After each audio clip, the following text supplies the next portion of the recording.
Hey, what is up, mortals? Welcome to Season 1, Part 7 of What If Deku Was Trained by Stain. Now, with that out of the way, let's get into the story. Midoriya's fight with Todoroki in the sports festival both literally and figuratively blew Todoroki away and resulted in Midoriya winning. After taking some time to recover in the infirmary, Midoriya's fight with Ido was an assured loss. Tenya nearly won by ring out but engine exhausted, which gave Izuku a chance to turn things around. The final fight of the sports festival ended up being between Bakugo and Midoriya. In an attempt to force Izuku to use one for all the way he had during his fight with Shoto, Katsuki blasted him with everything he had. Midoriya was sent soaring into the walls of the arena. When he regained consciousness, the ending ceremony commenced. Ida forfeited third place to Takoyami due to family issues. With the festival done, the students were given the next 2 days off. The day school started up again, it was raining. Someone recognized Midoriya on the train ride as the boy who got second place in the sports festival. It wasn't long before the crowd took notice, and he was swarmed with questions and words of support. After the initial fluster from the unexpected attention, Izuku held some light conversation with a few of the other passengers and thanked people for their support. Ida ran past him as he neared the school's gates. He told Midoriya that they'd be late if they didn't hurry. Tenya made it a point to be 10 minutes early. As the two entered the building and put what they needed to in their lockers, Izuku tried to confront Tenya about what happened to his brother. It had been all over the news. The hero killer, Stain, brutally injured Ingenium. Midoriya couldn't shake the guilt and foreboding feeling enveloping him. It crushed him that there was a chance his former master could be responsible for the living hell Ida's family was now experiencing. He was brushed off and given an apologetic smile before the two went to class. Before Aizawa entered the room, you'd have thought it a zoo. It was loud. Students scattered about in groups while talking over each other. Some were leaning on desks and chairs while everyone spoke over one another about the morning's events. Practically all of them had been noticed by pedestrians while commuting to school. With the sound of the bell and Eraserhead's groggy entrance, the class sat down and shut up. The previous atmosphere completely was gone like magic. The class was told that they would be picking their hero names. The past atmosphere was back in an instant, more robust and louder than it had been previously. Aizawa quickly put their rowdiness to an end with a glare tone that would make most villains wet themselves. He explained the process of how the internships would work. When he displayed the results of the sports festival, it was clear who most of the pros were interested in having. Midoriya had the most interest, followed by Bakugo, and trailing behind them was Todoroki. The rest of the class had nowhere near as many people interested in them. The stark contrast didn't go unnoticed by the others either. It quickly became the topic of conversation. Aizawa continued his explanation to the class. As if on cue, Midnight took over the lecture. She explained the importance of the names they would be picking that day while Eraserhead took a nap. Everyone was given 15 minutes to come up with the names they'd use. The first two who volunteered to have their names reviewed were Aoyama and Ashido. Their unique names put awkward pressure on the rest of their classmates to come up with something good. Suyu volunteered next. Her chosen name gave rise to cheers and chanting from the class from how normal it was. Everyone went through their names, one after another. Katsuki's attempt was immediately rejected for being too villainous. When Izuku's turn came around, he decided on the name Deku, much to the surprise of the class. He explained that someone had turned the derogatory name into one filled with positivity. They ended with Bakugo attempting to come up with a second name. It was rejected just as quickly as the first. The rest of the class was spent deciding where they wanted to intern. Midoriya split the names of those who were interested in him into two columns, those he considered real heroes and those he thought were less than adequate. There were only a handful of names in the former. He was mumbling to himself as he charted out the pros and cons of each hero he considered, much to the class's amazement. Towards the end of the time they had to pick an agency. Ochako and Izuku talked about her choosing Gunhead. She explained that her fight with Katsuki had brought to light how much she neglected the possibilities that came with strength.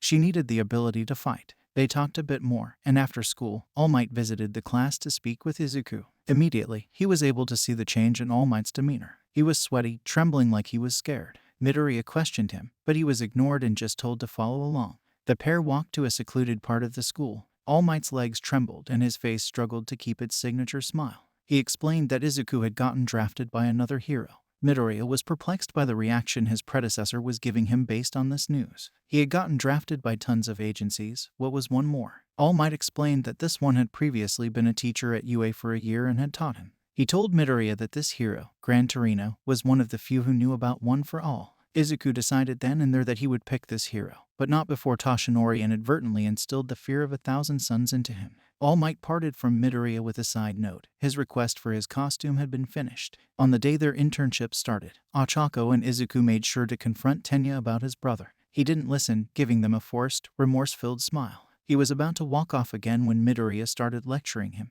Your brother is a great hero. A true hero. He stood by his convictions and was strong enough to follow through with them. Acting out of hate and self-interest will turn you into the furthest thing from a hero. He didn't bother dignifying what Izuku said with a response. He simply turned from his two friends and walked off. Not long after Ida was gone, Midoriya did the same, leaving Uraraka stuck looking between the two. She couldn't help but hope everything would turn out alright. Before we get back into the story, I would like to say that we've got a second channel called Anime Deep Dive. Anime Deep Dive goes over the hard facts of the anime presented.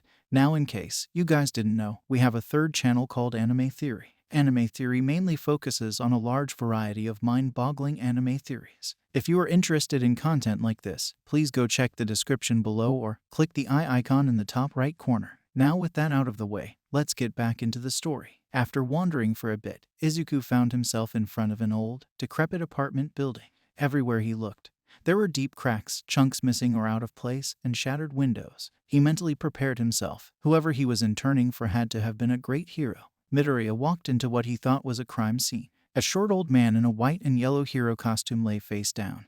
A pool of red coming from the body along with what looked like his intestines splayed out. On instinct, Izuku shifted into a stiffened battle stance. His eyes darted around. There was nothing to indicate a struggle or what might have happened. He kept his guard up as he took a few careful steps further into the room. He slowly neared the body, each step silent and his hand on one of the pocket knives he carried around.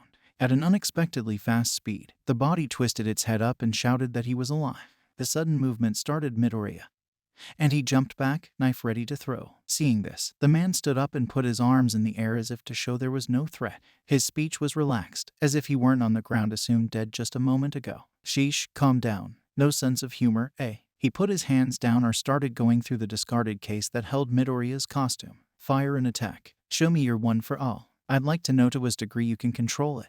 Nice costume, weapons too. Put her on and come at me. Midoriya looked at him, perplexed at the man's behaviors. Before Izuku could say anything, the man looked back up at him with an innocent, blank smile and asked who he was. Midoriya grabbed the case containing his outfit and started heading out. I need to get better at using this power. All Might doesn't have much time left. That's why I don't have time to mess around with you, sir. He was stern and immovable in his speech. He was there for business and made that loud and clear. As Midoriya approached the door to leave, he simultaneously heard the cracking of tile and felt the breeze of something passing by him. Looking up, he found the old man with his fingers digging into the wall to hold him up. He had a toothy grin on his face and legs bent, ready to pounce at any time. He challenged Izuku. Then I'll tell you once more. Come at me, you neophyte. He continued on and explained that the way Midoriya used One for All showed him more than enough about how incompetent of a teacher All Might was. He demanded Izuku put on his costume so they could get to work training. Midoriya smirked at him. There was no doubt in his mind that this was Gran Torino. He complied with the old hero's wishes and put on his costume. There was one thing Izuku was still worried about. Are you sure this is okay? Maybe moving to a wide open space would be better. If I get carried away, I might accidentally break your stuff. Gran Torino, you. Midoriya got cut off by his, for the time being, mentor. You sure do talk a lot. He was so carefree and relaxed in his mannerisms and speech that what happened next caught Izuku off guard. Gran Torino seemed to vanish before Midoriya's eyes. The only indication he had of where his sparring partner was the wind created by his fast movements. The next thing Deku knew, he was sent to his knees by the impact of Torino using him as a step. Izuku turned around to see he was still bouncing around the room, like a bullet ricocheting from surface to surface. As if to answer his question from earlier, Gran Torino landed on him microwave. The entire this ended up bent inwards with the window on the door shattering before the door itself was ripped off by the impact. Torino gave a toothy smirk to Izuku, the challenge he offered written on his face. Seems like you couldn't perceive my true power. Hit me with what you showed off at the sports festival. To choose such a wet blanket of a ninth successor. All Might's a novice among novices. Gran Torino continued their game, showing up Izuku every chance he got.